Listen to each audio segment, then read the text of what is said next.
जय हिंद साथियों। SSC GD के एनालिसिस के एक शानदार सेशन में आपका फिर से स्वागत है। एसएससी जीडी के 13 जनवरी के सेकेंड शिफ्ट का एग्जाम संपन्न हो चुका है।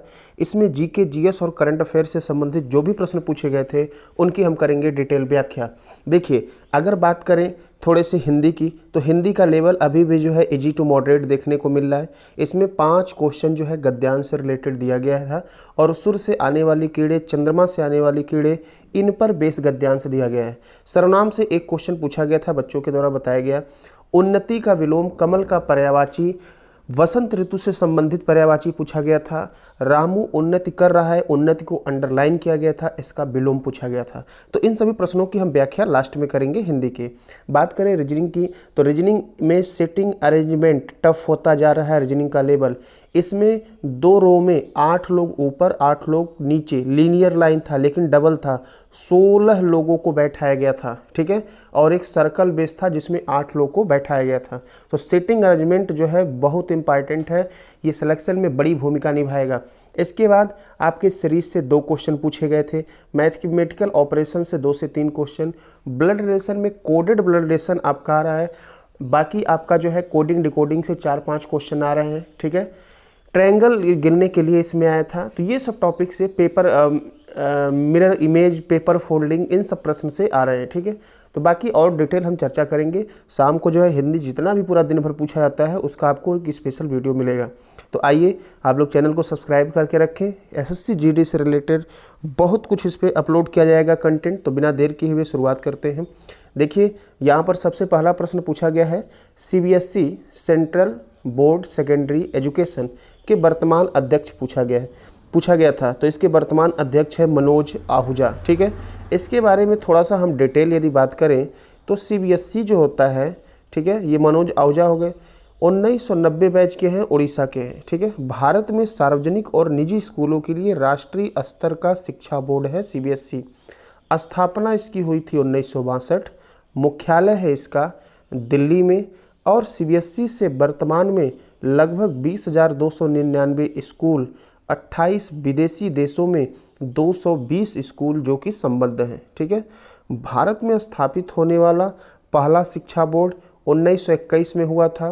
राजपूताना के मध्य भारत और ग्वालियर अधिकार क्षेत्र में Uttar Pradesh board of high school intermediate education, ठीक है। तो यूपी बोर्ड जो है सबसे पुराना है, ठीक है। आगे बात कर लेते हैं। पूछा गया था कि ईडन गार्डन जो स्टेडियम है यह कहाँ पर स्थित है। तो देख लीजिए, क्रिकेट मैदान कोलकाता पश्चिम बंगाल में है। स्थापना 1864 में हुई थी। यह नरेंद्र मोदी स्टेडियम के बाद भारत का सबसे पुराना और दूसरा सबसे बड़ा क्रिकेट स्टेडियम है। भारत का सबसे बड़ा क्रिकेट स्टेडियम या दुनिया का कह सकते हैं नरेंद्र मोदी स्टेडियम है जो कि गुजरात में है, ठीक है। चलिए, क्षेत्रफल के हिसाब से दुनिया का सबसे बड़ा क्रिकेट स्टेडियम की अगर बात करें तो यही है नरेंद्र मोदी स्टेडियम जो कि गुजरात के अहमदाबाद में है, ठीक है। आगे बात करें, यहाँ पर सब कुछ दिया गया है।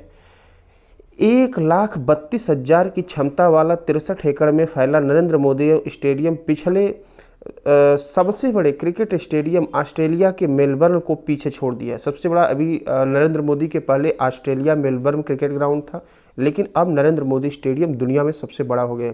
22 नवंबर 2019 को इस स्थल ने भारत और बांग्लादेश के बीच दूसरे टेस्ट के दौरान भारत में पहले दिन रात के टेस्ट मैच की मेजबानी की। तो इतना आप जो है उससे एक्सपेक्टेड चीज़ें हैं, कोरिलेटेड चीज़ें हैं जो कि आपके नेक्स्ट शिफ्ट आगामी एग्जाम में पूछे जा सकते हैं।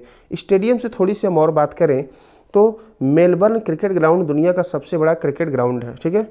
ये पाकिस्तान, ये अब पीछे हट चुका है। अब कौन आ चुका है? नरेंद्र मोदी। पाकिस्तान देखिए, रफ़ी 50,000 की क्षमता वाला पाकिस्तान का सबसे बड़ा है। श्रीलंका की बात करें तो यहाँ पर R Premadasa international cricket stadium है, श्रीलंका का सबसे बड़ा स्टेडियम है जिसकी क्षमता 35,000 है। और बांग्लादेश की बात करें तो 26,000 की क्षमता वाला शेरे बांग्ला राष्ट्रीय क्रिकेट स्टेडियम बांग्लादेश का है, ठीक है। तो ये सब आप याद करके जाएंगे। पूछा गया था काफ़ी कठिन क्वेश्चन कि दिल्ली के वर्तमान में मुख्यमंत्री कौन है।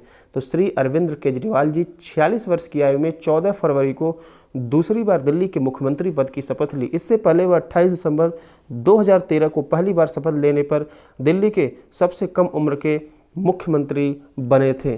चलिए आगे बात कर लेते हैं। यहाँ मुख्यमंत्री और राज्यपाल से प्रश्न पूछा जा रहा है। पूछा गया था कि जो सोडियम है इसको किस में रखा जाता है। देखिए सोडियम काफ़ी ज्वलनशील पदार्थ होता है, इसीलिए इसको केरोसिन, जिसको गांव में मिट्टी का तेल कहते हैं, में रखा जाता है। ठीक है, अब देखिएगा ध्यान से, इसमें सोडियम पोटेशियम जैसे धातु अत्यधिक प्रतिक्रियाशील होते हैं और अगर वे खुले में रखे जाते हैं तो वे आग पकड़ लेते हैं। इसलिए इन धातुओं को उनके ऑक्सीकरण को रोकने हेतु मिट्टी के तेल, जिसको कहते हैं केरोसिन, गांव में कहते हैं माटी के तेल, में रखा जाता है। ठीक है, प्रतिक्रियाशील तत्व रासायनिक प्रतिक्रियाशील में कम प्रतिक्रियाशील तत्वों को विस्थापित करते हैं। ठीक है, चलिए आगे बात कर लेते हैं। अब यहाँ पर कुछ हम आपको याद करवा देते हैं। यहाँ पर परमाणु संख्या से संबंधित एक प्रश्न पूछा जा रहा है। देखिए पोटेशियम की बात करें तो इसका K होता है, अधिक प्रतिक्रियाशील होता है, 19 इसकी परमाणु संख्या है। सोडियम की बात करें तो Na होता है, 11 इसकी परमाणु संख्या है। आगे बात करते हैं। कैल्शियम की बात करें तो इसका जो है Ca होता है संकेत और परमाणु संख्या 20। मैग्नीशियम का Mg परमाणु संख्या 12। आगे बात करें एल्युमिनियम का Al परमाणु संख्या 13। ये सब आप रट के जाएंगे, इससे भी संबंधित एक प्रश्न आपके एग्जाम में बन रहा है। जिंक का Zn परमाणु संख्या 30, आयरन का Fe परमाणु संख्या 26, लेड का Pb परमाणु संख्या 82। ठीक है, हाइड्रोजन का H परमाणु संख्या 1, कापर का Cu परमाणु संख्या 29, पारा का Hg परमाणु संख्या 80।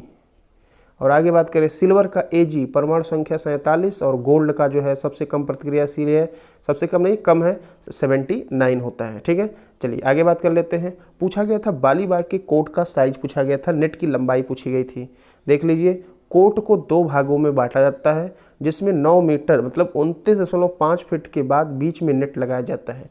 नेट का ऊपरी हिस्सा 2.43 मीटर मतलब 7.97 फीट की ऊंचाई पर होता है मेंस, और 2.224 मीटर जो है किसकी होती है, वुमेंस की होती है। अब यहाँ पर मेंस भी पूछा गया था कि वुमेंस, अब आप लोग बताएंगे मेंस का होगा तो ये होगा और वुमेंस का होगा तो ये होगा। ठीक है, चलिए अमेरिका का नेशनल खेल है वॉलीबॉल। नेक्स्ट देखिए, पूछा गया था कि जो हमारे देश की न्यायपालिका है किस देश से ली गई है। तो देख लीजिए यहाँ पर अगर हम बात करें तो भारत की संसदीय शासन प्रणाली ब्रिटेन से संसदीय ली गई है। साथ ही संविधान में एकल नागरिकता, कानून निर्माण प्रक्रिया, विधि का शासन, मंत्रिमंडल, न्यायालय के विशेष अधिकार, संसदीय विशेष द्विसदन, ये सब ब्रिटिश से लिए गए। तो न्यायालय के विशेष अधिकार भी यहाँ से लिखे गए। और यदि न्यायिक पुनरावलोकन की बात किया गया तो ये अमेरिका से लिया गया है। ठीक है, तो न्यायिक शक्ति अमेरिका से ली गई है। चलिए आगे बात कर लेते हैं।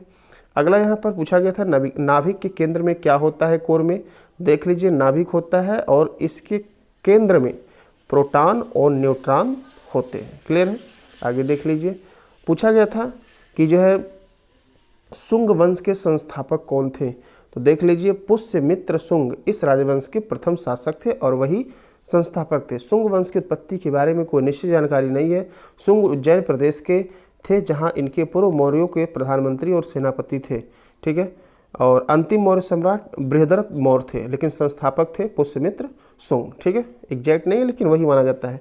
कमल का पर्यायवाची पूछा गया था, तो कमल का देख लीजिए, नलिन, अरविंद, उत्पल, अम्भोज, ताम्रस, पुष्कर, ये सब कमल के पर्यायवाची हैं। ठीक है, बात करें कुछ मोस्ट एक्सपेक्टेड पर्यायवाची की, तो तरंगिणी का सरिता, तटनी, वाहिनी। ठीक है, ये नदी का पर्यायवाची है।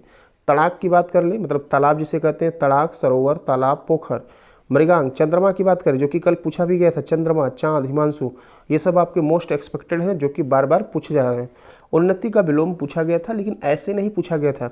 एक सेंटेंस दिया था कि रामू उन्नति कर रहा है, उन्नति का आपको विलोम बताना था, तो उन्नति का विलोम होता है अवनति। कुछ मोस्ट एक्सपेक्टेड विलोम जो कि आगामी शिफ्ट में आ सकते हैं, दुर्गति का सुगति, अपनति का अभिनति, सम्मति का असम्मति। क्लियर है, चलिए तो ये थे आज के मोस्ट एक्सपेक्टेड क्वेश्चन। तो आप चैनल को सब्सक्राइब करके रखें, जल्दी ही मिलते हैं अगले वीडियो में, तब तक के लिए धन्यवाद।